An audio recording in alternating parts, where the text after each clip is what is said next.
പ്രിയപ്പെട്ട കർഷകരെ എല്ലാവർക്കും നമസ്കാരം. നമ്മളിപ്പോൾ ഉള്ളത് ഊട്ടിയിൽ നിന്ന് ഏകദേശം ഒരു 40-50 കിലോമീറ്റർ അപ്പുറത്തുള്ള ഗോകുൽത്തുറൈ ഏരിയയിലാണ് നമ്മളിപ്പോൾ ഉള്ളത്. അപ്പോൾ ഇവിടുത്തെ പ്രത്യേകത എന്ന് പറഞ്ഞാൽ ഇതൊരു തമിഴ്നാട്ടിലെ ഒരു അറിയപ്പെടുന്ന ഒരു കാർഷിക ഗ്രാമമാണ്. തമിഴ്നാട്ടിൽ മാത്രമല്ല ഊട്ടിയുടെ കാർഷിക ഹൃദയം തന്നെ എന്ന് വേണമെങ്കിൽ നമുക്ക് പറയാം. അപ്പോൾ ഇവിടെ കൃഷി ചെയ്യുന്നതെന്ന് പറഞ്ഞു കഴിഞ്ഞാൽ നമ്മുടെ വെളുത്തുള്ളിയാണ്, ഗാർലിക്. നമുക്കറിയാം പലതരം ഔഷധമായിട്ടും പലതരം ഭക്ഷണ പദാർത്ഥങ്ങളിലായാലും അച്ചാറായിട്ടായാലും നമുക്ക് പലതരത്തിലുള്ള കറികൾ ചേർക്കാനും വിവിധങ്ങളായ ആവശ്യങ്ങൾക്ക് വേണ്ടി നമ്മൾ ഉപയോഗിക്കുന്ന നല്ലൊരു സുഗന്ധ ഭക്ഷ്യവിളയാണ് ഈ ഗാർലിക് എന്നത്. അപ്പം ഓർഗാനിക് ആയിട്ട് ഇവിടെ കൃഷി ചെയ്യുന്ന ഒരു കർഷകനെയാണ് നമ്മളിവിടെ കണ്ടിട്ടുള്ളത്.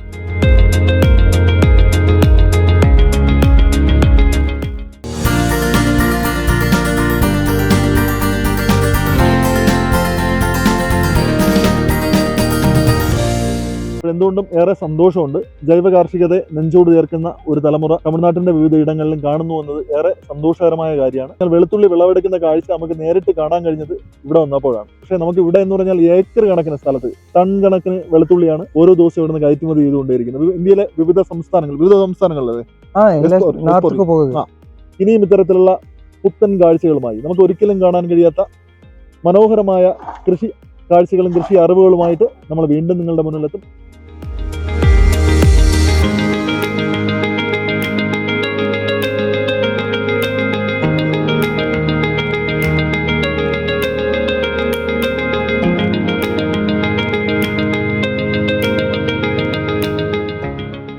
நீலகிரி மாவட்டத்தில் தீரெட்டிங்கிற ஊரில் வசித்து வருகிறேன். நாங்கள் பேசிக்காக எங்கள் அப்பா அவங்கள வந்து அக்ரிகல்ச்சர் ஃபேமிலி தான். நான் எம்பிஏ கம்ப்ளீட் பண்ணி ஒரு 2-3 இயர்ஸ் சென்னையில் ஒர்க் பண்ணிட்டு இப்போ 5 இயர்ஸாக அக்ரிகல்ச்சரில் இன்ட்ரெஸ்ட் இருக்கிறதுனால, பேக்ரவுண்ட் அக்ரிகல்ச்சராக இருக்கிறதுனால, நம்ம கொஞ்சம் ஃபீல்டில் இருக்கிறதுனால அதை மெயின்டைன் பண்ணணும், அக்ரிகல்ச்சர் பற்றி கொஞ்சம் இன்ட்ரெஸ்ட் இருக்கிறதுனால சரி அப்பா அவங்களுக்கு கொஞ்சம் ஹெல்ப் பண்ணணுங்கிறதுனால வந்து 5-6 இயர்ஸ் ஆயிடுச்சு. இப்போ நான் ஒரு டோட்டலாக ஒரு 5-6 ஏக்கர்ஸ்க்கு அளவுக்கு அக்ரிகல்ச்சர் பண்ணிட்டுருக்கேன். அதில் இப்போ நம்ம நின்றுருக்கிறது வந்து கார்லிக் ஃபீல்டு. இப்போ கார்லிக் வந்து பாதி ஹார்வெஸ்ட் பண்ணிட்டோம். அது நெக்ஸ்ட்டு வந்து இப்போ வர்ற சண்டே மார்க்கெட்டுக்கு வந்து மேட்டுப்பாளையத்துக்கு வந்து அதை கொண்டு போகணும், சேலுக்காக கொண்டு போகணும். நாங்கள் இங்கே லோக்கலில் மேக்ஸிமம் லோக்கலில் யாரும் கொடுக்க மாட்டோம், எல்லாமே மேட்டுப்பாளையம் மண்டிக்கு தான், அங்கே தான் ஹோல்சேல் மார்க்கெட்டு. இங்கே மேக்ஸிமம் வந்து எல்லாருமே அங்கே தான் டன்னேஜ் கணக்கில் போகும் வீக்லி. மற்ற வெஜிடபிள்ஸ் எல்லாம் கேரட்டு, பீட்ரூட்டு, முட்டைக்கோஸ் அதெல்லாம் டெய்லி மார்க்கெட்டு, டெய்லி போகும். இந்த கார்லிக்கு வந்து வீக்லி ஒன்ஸ் தான் ஆக்ஷன் நடக்கும். அங்கே வியாபாரிங்க வந்து எடுப்பாங்க, வெளியிலேருந்து, வெளியே ஸ்டேட்லேருந்து, நார்த் இந்தியாவிலேருந்துலாம், குஜராத்லேருந்து, மகாராஷ்டிராலேருந்து நிறைய பேர் வந்து எடுப்பாங்க. இப்போ நான் என்ன மாதிரி நெக்ஸ்ட்டு விவசாயிங்க அடுத்து நெக்ஸ்ட்டு மந்த்துக்கு போடுறதுக்கு வந்து இங்கே நமக்கு வந்து சீடு எடுக்க வருவாங்க. மெடிசின் பர்பஸ்க்கு எடுப்பாங்க, சீடிங்க நெக்ஸ்ட் போடுறதுக்கு சீடு, இதுதான் சீடு, இதை வச்சு தான் போடுவாங்க. இதை வந்து நல்லா ட்ரை பண்ணி ஒரு 2 months விட்டானா அந்த முளைப்பு வந்துடும். நம்ம ஒரு 2 months நல்லா காஞ்சிருச்சுன்னா ஒரு 40 daysலேருந்து 50 daysக்குள்ளே நம்ம வீட்டில் ரொம்ப நாள் யூஸ் பண்ணாலும் அந்த முளைப்பு வரும்ல மார்க்கெட்டில், அந்த மாதிரி தான். அந்த மாதிரி முளைப்பு ஸ்டார்ட் ஆயிடுச்சுன்னா ஃபீல்டு ரெடி பண்ணிட்டு அது போட்டுருவோம். ஃபீல்டு ரெடி பண்ணது வந்து ஃபஸ்ட்டு வந்து உழவு ஓட்டிட்டு கசரா எல்லாத்தையும் எடுத்து உழவு ஓட்டி நல்லா இது பண்ணிட்டு, நம்ம மாட்டு எருவு இருக்குல்ல, சாணி எருவு இல்லாட்டி நம்ம வெர்மி கம்போஸ்ட், மண்புழு உரம், அது நம்ம லோக்கலில் கிடைக்கிற மாதிரி இல்லாட்டி வெளியிலேருந்து வாங்கிக்குவோம். நமக்கு இந்த மாடு இருக்கிறதுனால நாங்கள் சொந்தமாக இது வச்சுருக்கோம். தேவையானவருக்கு இருந்துச்சுன்னா போடுவோம், இல்லாட்டி வெளியிலேருந்து லோடு கொண்டு வந்து இறச்சிட்டு ஃபஸ்ட்டு வந்து அதை வண்டி ஒரு தடவை ஓட்டினதுக்கப்புறம் அந்த சாணி எருவை நல்லா ஸ்ப்ரெட் பண்ணிவிட்டு, அது வந்து ஆர்கானிக் மாதிரி அது நல்லா மண்ணில் நல்லா கலந்துரும். அது அடி உரமாக யூஸ் பண்ணுறோம். அடி உரமாக அதை ஃபஸ்ட்டு போட்டுட்டு அதுக்கப்புறம் இன்னொரு ரவுண்டு வண்டியை அதை கலக்கிறதுக்காக கலந்தோன்னா நல்லா எல்லா பக்கமும் நல்லா மிக்ஸ் ஆகிடும். அது போட்டதுக்கப்புறம் தண்ணி ஓட்டி ரெடி பண்ணி ஃபீல்டு ரெடி பண்ணிட்டு இதை போடுவோம்.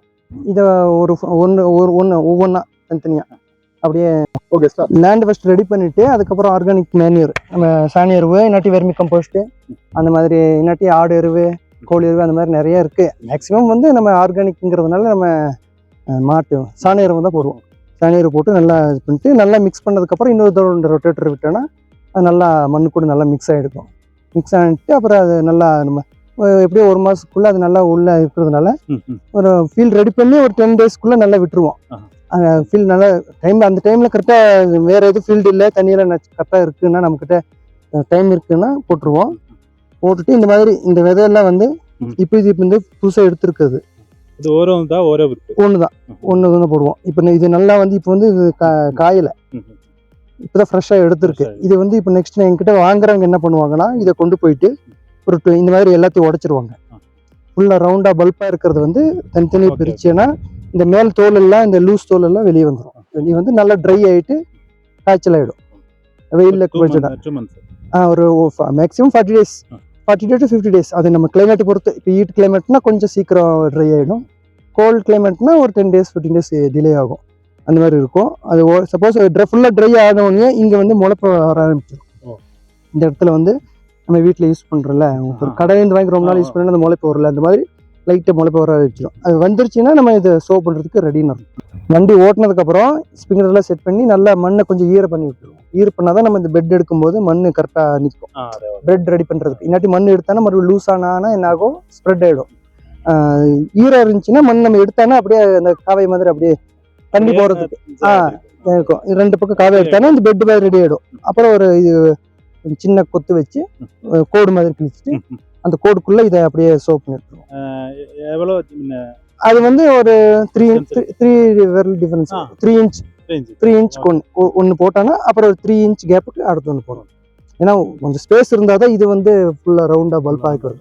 ரொம்ப நெருக்கமாக போடுறவங்க இருக்காங்க, போட்டானா இந்த பல்பு வந்து பெருசாகாது,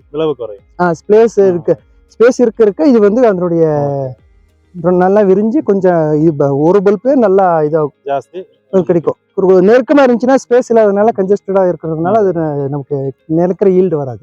அதனால முடிஞ்ச அளவுக்கு ஸ்பேஸ் விட்டோன்னா நல்லா காத்தோட்டம் இருக்கிறதுக்குனால எல்லா பக்கத்துலேருந்து சத்தி இழுத்து கொஞ்சம் நல்லா வரும். அது ரெடி ஆயிடுச்சுன்னா ஒரு மண்ணில் போட்டு அதை மூடிடுவோம். மறுபடியும் இப்படி சோ பண்ணி இப்படி நிப்பாட்டி தான் வைக்குவோம். சோ பண்ணிட்டு அந்த மண்ணிலேயே மறுபடியும் அப்படியே மூடிட்டுருவோம். இது தெரியாத மாதிரி. அது ஒரு 8 days, 6 to 7 இல்லாட்டி 8 to 10 days. இப்போ கோல்டு டைம்னா 8 டைம்க்குள்ளே வெளியே வந்துடும். கொஞ்சம் ஹீட்டாக இருந்துச்சுன்னா ஒரு 2 to 3 days டிலே ஆகும். டெய்லி வந்து மார்னிங் ஈவினிங் தண்ணி வாட்டர் இருந்தது ஸ்ப்ரிங்க்லர் டைப் தான். ஸ்ப்ரிங்க்லரில் தண்ணி நல்லா ஒரு 15 to 20 minutes நல்லா. ஏன்னா ஃபஸ்ட்டு ஒரு 10 நாள் வரைக்கும் மண்ணுக்கு தண்ணி நல்லா செட் ஆகணும். அதுக்கப்புறம் 10 daysக்கு அப்புறம் உள்ள ஈரம் இருக்கும், அதனால மேலாப்பில் மட்டும் ஓட்டின போதும். ஃபர்ஸ்ட் 10 days அந்த பயிர் வர்ற வரைக்கும் 15 to 20 minutes daily morning evening 2 round நல்லா தண்ணி ஸ்ப்ரே பண்ணிட்டேன்னா ஸ்ப்ரே பண்ணிட்டு வரும். அப்போ ஒரு 8 daysக்கு அப்புறம் வந்து என்ன ஆகும்னா அந்த முளைப்பு வெளியே வர ஆரம்பிச்சு. நம்ம பார்க்கும்போது இதை உடச்சி பார்ப்போம்னா முளைப்பு ஒரு 75% வந்திருக்கும். இப்போ வந்தவனே நம்ம போட்டுருவோம். ஏன்னா ஃபுல்லாக வந்ததுக்கப்புறம் போட்டோன்னா மறுபடியும் மண்ணை மூட முடியாது மேலே. அதனால நம்ம அந்த 40 days காய வைப்போம். இல்லை காய வைக்கும்போது இந்த வெங்காயத்தில் ஒரு 75% அளவுக்கு அந்த முளைப்பு வந்திருக்கும். நமக்கு உடச்சி பார்த்தோன்னா உள்ளே அந்த வரது தெரியும் நமக்கு. அப்போ வந்து நமக்கு போடுற ரெடி ஆச்சுன்னு தெரியும். கொண்டு வந்து போட்டானா உள்ளே போட்டவொடனே மண்ணு மூடனோடனே அந்த ஹீட்லேயும் அதுலேயும் தண்ணி குடிக்க 2-3 daysல வெளியே நல்லா வந்துடும். அப்போ ஈவனாக எல்லாம் வந்துடும். வந்ததுக்கப்புறம் இங்கே வந்ததுலேருந்து ஆர்கானிக் ஃபெர்டிலைசர் யூஸ் வாங்க. கெமிக்கல் யூஸ் பண்ணுறவங்களும் இருக்காங்க. இப்போ மேக்ஸிமம் நம்ம ஏரியாவில் நீலகிரியில் எல்லாமே மேக்ஸிமம் ஆர்கானிக் 70% அளவுக்கு ஆர்கானிக் வந்துட்டாங்க. ஏன்னா கெமிக்கல் ஏன்னா நம்மளும் அதுதான் சாப்பிட்றோம், அதனால இருக்கிறதுனால இப்போ முடிஞ்ச அளவுக்கு எல்லாருக்கும் ஒரு அவேர்னஸ் வந்துருச்சு. கவர்மெண்ட்லேயும் நிறைய இன்புட்ஸ் எல்லாம் வந்து ஆர்கானிக்கில் கொடுக்குறாங்க. நம்ம மாட்டு சாணியும் நம்ம ஜீவாமிர்தம் அந்த மாதிரி நிறைய நம்ம வீட்டு பொருட்களை வச்சு இன்னாட்டி கடையில் இந்த கடலை மாவு வெல்லம் கருப்பட்டி அதெல்லாம் வச்சு நம்ம ஆர்கானிக் என்னென்ன பண்ண முடியும் அப்படின்னு நம்மளே வச்சு ரெடி பண்ணி யூஸ் பண்ணலாம் அப்படின்னு நிறைய அவேர்னஸ் நிறைய கேம்பெல்லாம் வந்து சொல்கிறாங்க. அப்படி சொல்கிறதுனால இப்போ நிறைய பேர் ஆர்கானிக்கு மாறிட்டாங்க. ஃபுல் அண்ட் ஃபுல் ஆர்கானிக் இல்லைனாலும் முன்ன மாதிரி இல்லை, ஒரு 5-6 yearsக்கு முன்ன மாதிரி ஃபுல் கெமிக்கல் இல்லை. இப்போ ஓரளவுக்கு மெதுவாக என்ன ஆர்கானிக்கு சேஞ்ச் ஓவர் ஆகிட்டாங்க. இன்னும் ஃபியூச்சர்லேயும் 2-3 yearsலையும் மேக்ஸிமம் ஆர்கானிக் வந்துடுவாங்க. அது கவர்மெண்ட்டும் நல்ல சப்போர்ட் இருந்துச்சுன்னா இன்னும் நல்லா வருவாங்க. அது கவர்மெண்ட்டும் சப்போர்ட் பண்ணிட்டு இருக்காங்க. இருந்தாலும் ஃபுல் அண்ட் ஃபுல் ஆர்கானிக் பண்ணுறதுக்கு வந்து நமக்கு, ஏன்னா ஆர்கானிக் ஸ்டார்டிங்கில் ஆர்கானிக் பண்ணனா அந்த அளவுக்கு நமக்கு ஈல்டு கிடைக்காது. ஏன்னா மண்ணெல்லாம் வந்து கெமிக்கல்லையே இது பழகிருச்சு. அது ஆர்கானிக்கு மாறணும்னா மண் ஃபர்ஸ்ட் நம்ம மண் வந்து அதுக்கு செட் ஆகணும். இப்போ கெமிக்கல் கொடுத்து பழகிருக்காங்க, அதனால கெமிக்கல் கொடுத்தானா உடனே ரிசல்ட் கிடைக்கும். ஆர்கானிக் கொடுத்தானா அது கொஞ்சம் அதில் இந்த கெமிக்கல் இருந்து ஆர்கானிக் கேப்சர் பண்ணுறதுக்கு கொஞ்சம் நமக்கு டைம் கிடைக்கும். அதனால என்ன ஆகும்னா மெதுவாக இந்த மாதிரி சேஞ்ச் பண்ண ஒரு 2-3 yearsல அது நம்ம ஃபீல்டில் மேக்ஸிமம் 75% நம்ம ஆர்கானிக் யூஸ் பண்ணுறோம். தானிய எருவு அந்த மாதிரி போட்டு வெர்மி கம்போஸ்ட்லேயே போட்டு நிற்கிறோம். மருந்துக்கும் பூச்சி மருந்துக்கெல்லாம் நீம் ஆயில் வேப்பெண்ணெய் அந்த மாதிரி எல்லாம் யூஸ் பண்ணி முடிஞ்ச அளவுக்கு ஆர்கானிக் எடுக்கிறோம்.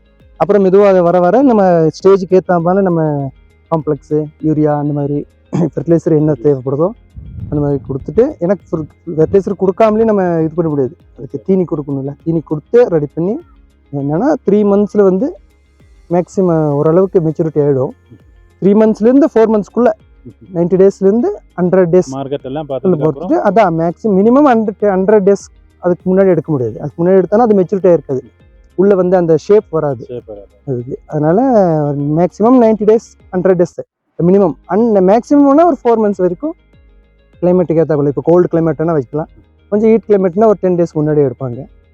பார்த்துட்டு இங்கேருந்து நம்ம ரெடி பண்ணி இந்த மாதிரி இப்போ எல்லாம் அங்கே அரைஞ்சிட்டு இருக்காங்க, ரெடி பண்ணி இந்த மாதிரி மூட்டையில் பிடிச்சி வச்சுட்டோன்னா மார்க்கெட்டுக்கு போகிறதுக்கு முன்னாடினாலே நம்ம ஃபுல்லாக டார்பெல் போட்டு கிரேட் பண்ணி பெருசு தனியாக சின்னது தனியாக நம்ம கிரேட். ஏன்னா அங்கே போனான்னா ஒவ்வொரு சைஸ் இருக்கிறதுனால அவங்க வியாபாரிங்க வாங்குறவங்களுக்கு கொஞ்சம் யூஸ் பண்ணும். அதனால் சைஸுக்கு ஏற்றாப்புல நம்ம கிரேட் பண்ணி பெருசுன்னா தனியாக எடுத்து சின்னதெல்லாம் தனியாக எடுத்து இப்போ அதை விட பொடியாக இருந்துச்சுனாலும் தனியாக எடுத்து அந்த மாதிரி பண்ணுவோம்.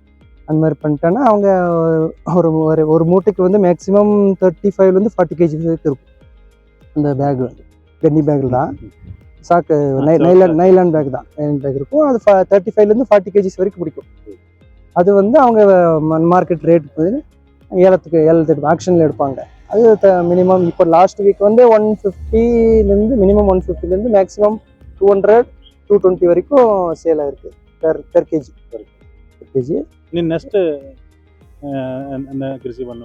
நெக்ஸ்ட் இது ஒரு அட்லீஸ்ட் ஒரு 2 months வந்து இதுக்கு ரெஸ்ட் கொடுக்கும். அப்பதான் அது உள்ள வந்து நம்ம ப்ராப்பர் சர்க்குலேஷன் ஆகும். ஃபுல்லாக கண்டினியூஸாக போடுறவங்களும் இருக்காங்க. அப்படி போட்டே இருந்தாங்கன்னா மண்ணுக்கு கொஞ்சம் ரெஸ்ட் வேணும், உள்ளே இருக்கிற அந்த பூச்சிக்கெல்லாவும் கொஞ்சம் இது வேணும். மண்ணு கொஞ்சம் ஆறுனா தான் நெக்ஸ்ட் எல்லாமே வந்து நமக்கு ப்ராப்பராக வரும். அதனால ஒரு இந்த மாதிரி இப்போ கம்ப்ளீட்டாக எடுத்து முடிச்சவனே ஒரு ரவுண்டு உழவு ஓட்டிடுவோம். உழவு ஓட்டினா அந்த கொஞ்சம் உள்ளே இருக்கிற அந்த மண்ணெல்லாம் மேலே வந்து மண்ணை ஒரு தடவை மாற்றுவோம். ரொட்டேட் பண்ணதுனால அந்த உள்ள மேலே இருக்கிற மண்ணெல்லாம் அடியில் போயிட்டு அடியில் இருக்கிற சத்து மண்ணெல்லாம் மேலே வந்து லைட்டாக முளைப்பு வந்தால் லைட்டாக அந்த கசரா மாதிரி வந்துட்டு இருக்கும்.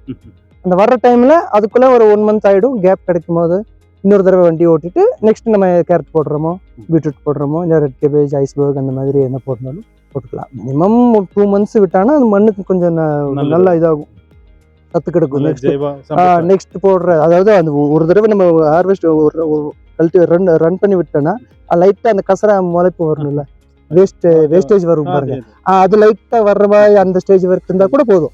வந்தவொடனே நம்ம அப்படியே ஒரு ரவுண்ட் ஓட்டிட்டு நம்ம நெக்ஸ்ட் எல்லாமே போடுறதுக்கு இதே மாதிரி என்ன போட்டு கேரட் போடுறோம்னா கேரட் போடலாம், பீட்ரூட்னா பீட்ரூட், இல்லாட்டி நம்ம சைனீஸ் ஐட்டம் நிறைய இப்போ ஐஸ்பர்க், ப்ரக்கோலி, லெட்யூஸ் அந்த மாதிரிலாம் நிறைய இப்போ ஃபாரின் எக்ஸாட்டிக் ஐட்டமும் நம்ம நிறைய பண்ணுறோம். அதனால அது நம்ம எது போடுறோமோ அதுக்கு ஏற்றாப்போல ஃபில் பண்ணணும். ஆனால் ஃபில் ரெடி பண்ணுறங்கிறது ஒரே மாதிரி தான். ஜஸ்ட் ஒரு ரவுண்டை ஓட்டி நம்ம ஆர்கானிக் பன்னீர் என்ன போடுறோமோ போட்டு டியூபில் செட் பண்ணி தண்ணி ஓட்டி ரெடி பண்ணிட்டு அதுக்கப்புறம் நம்ம போடுறதுக்கு ஏற்றாப்போல தான் பெட் ரெடி பண்ணுவோம். இப்போ கிழங்குன்னா பெட் போட மாட்டோம், பார் மாதிரி எடுப்போம், பார் மாதிரி கோபுர் மாதிரி எடுத்து அந்த மாதிரி பண்ணுவோம், அதுக்குள்ளே வைப்போம். கேரட்டு இந்த மாதிரி எல்லாம் இந்த மாதிரி பெட்டுக்கு தான் மேக்ஸிமம் இந்த மாதிரி பெட்டில் தான் போடுவோம். கிழங்குக்கு முட்டுறோம், பார் மாதிரி எடுப்போம், 2 பக்கம் காவாய் மாதிரி வரும், ஒரே ஒரு பீஸ் தான் வரும். அந்த மாதிரி போட்டு எல்லாமே மேக்ஸிமம் எல்லாமே மேக்ஸிமம் 4 months வரைக்கும் வைப்பாங்க. மினிமம் 100 days கண்டிப்பாக இருந்தால் தான் அதனுடைய ஃபினிஷிங் கிடைக்கும். அதுக்கு முன்னாடி ரேட் இருக்குன்னு சொல்லி எடுக்கிறனாலும் அந்த ஃபினிஷிங் இருக்காது, ஷேப் வந்து கரெக்டாக முடிஞ்சிருக்காது, மெச்சூரிட்டி ஆகிருக்காது, அந்த மாதிரி இருக்கும். ஆனால் மேக்ஸிமம் 4 months வரைக்கும் வைக்க முடியாது. 90 daysலேருந்து 110 days வரைக்கும் வைப்பாங்க. அதான் மினிமம் 3 monthsங்கிறத கணக்கு. 3 monthsக்கு அப்புறம் 10 days 15 days நம்ம மார்க்கெட்டுக்கு ஏற்றாப்பல suppose next month market rise ஆகும் அந்த மாதிரி தெரிஞ்சு ஒரு ஐடியா கிடச்சிச்சின்னா வைப்போம். இல்லாட்டி ப்ராப்பராக ரேட் இருந்துச்சுனாலும் வந்து எடுத்துகிட்டு போயிடுவாங்க. அது அப்போ ரொம்ப டிஃப்ரென்ஸ் வராது. அதாவது ஃபுல்லாக டிஃப்ரென்ஸ் வராததுனால கூட எடுத்துகிட்டு போனாலும் அங்கே போனால் டேமேஜ் ஆகிடும். இப்போ கொஞ்சம் இப்போ சாக்கில் எடுத்தவொடனே அங்கே கொண்டு போயிடணும்னா சாக்கில் வைக்க அங்கே ஈட்டில் என்ன ஆகிடும், உள்ளெல்லாம் இந்த தண்ணியை நம்ம பூசணை பிடிச்ச மாதிரி தான் ஆகிடும். அதனால ஒரு 2 நாள் இங்கே கொஞ்சம் ட்ரை ஆயிடுச்சுன்னா அதுக்கப்புறம் அந்த இருக்காது. அது நம்ம சொன்ன மாதிரி இப்போ நம்ம அப்படியே எடுத்துகிட்டு போனாங்கன்னா ஒரு 43 kgs வரும்னா ஒரு 2-3 days அது கொஞ்சம் காயிடுச்சுன்னா ஒரு 2 kgs or 3 kgs வேறு பேக்கு 2 to 3 kgs ட்ரை ஆகும். அது அந்த 2-3 kgs நம்ம பார்த்தோம்னா நமக்கு உள்ள அங்கே போனோம்னா ஃபுல்லாக டேமேஜ் ஆகிடும். சப்போஸ் வாங்கிட்டு போகிறவங்களுக்கு அங்கே இப்போ ஃபுல்லாக கிடைக்கும், ஃபுல்லாக கிடைக்கும், நல்லா இதுக்கும் இந்த இது நல்லா தெரியும், நல்லா ஷைனிங்காக இருக்கும், நல்லா தெரியும். ட்ரை ஆனால் தான் அதோடைய இது தெரியும்.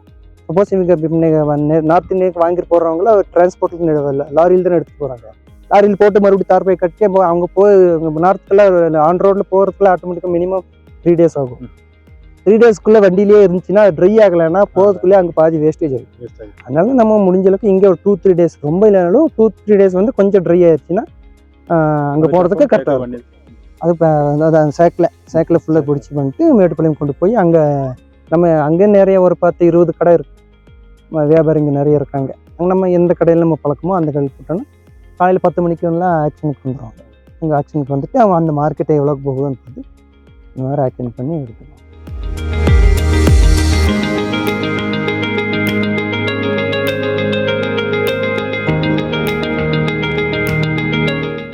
இப்போ நிறைய யங்ஸ்டர்ஸ் வந்து இப்போ கொரோனாக்கு அப்புறம் வரும் ஸ்டாப் பண்ணுங்க. கொரோனாக்கு அப்புறம் நிறைய யங்ஸ்டர்ஸ் வந்து இந்த மாதிரி ஃபீல்டு இருக்கிறவங்க இல்லாட்டி அக்ரிகல்ச்சர் பண்ணுற வாய்ப்பு கிடைக்கிறவங்க மேக்ஸிமம் அக்ரிகல்ச்சர் பண்ண வந்துட்டாங்க.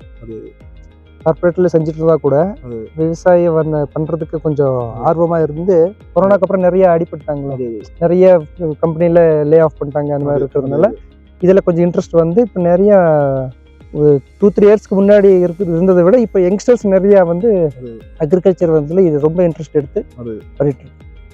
പ്രിയപ്പെട്ടവരെ, ഒരുപാട് യുവാക്കൾ തമിഴ്നാടിന്റെ വിവിധ ഇടങ്ങളിൽ നല്ല വിദ്യാസമ്പന്നരായ ഒരുപാട് ആൾക്കാർ, നമുക്കറിയാം നമ്മുടെ നാട്ടിലെ യുവാക്കളൊക്കെ കാർഷിക വൃത്തിയിലേക്ക് ഇറങ്ങുക എന്നത് ഒരു അഭിമാനകരമല്ലാത്ത തൊഴിലായിട്ടാണ് കാണുന്നത്. പക്ഷെ തമിഴ്നാട്ടിന്റെ വിവിധ പ്രദേശങ്ങളിൽ ഇത് നിർമ്മൽ കുമാർ എന്ന് പറയുന്ന ഒരു കർഷകനാണ്. അദ്ദേഹം MBA കഴിഞ്ഞ് ഒരു പ്രൈവറ്റ് ഫാമിലി ജോലി നോക്കിക്കൊണ്ടിരിക്കുന്ന ഒരു വ്യക്തിയാണ്. അദ്ദേഹം അതെല്ലാം മതിയാക്കി കോവിഡിന് ശേഷം സ്വന്തം പിതാവിനോടൊപ്പം കാർഷിക മേഖലയിൽ സജീവമാണ്. അപ്പോൾ യുവാക്കളെല്ലാം കാർഷിക മേഖലയിലേക്ക് കടന്നു വരുന്ന ഒരു കാലഘട്ടമാണ്. ഇവിടെ നമ്മുടെ നാട്ടിലെ യുവാക്കളും ഇതുപോലുള്ള യുവ കർഷകരെ കണ്ട് അഭിമാനിക്കേണ്ടതാണ്. നിങ്ങളും ഈ മേഖലയിലേക്ക് കടന്നു വരണം. എന്നാൽ മാത്രമേ കേരളത്തിന്റെ കാർഷിക മേഖല അഭിവൃദ്ധിയിലേക്ക് എത്തുകയുള്ളൂ എന്നതിൽ യാതൊരു തർക്കവുമില്ല.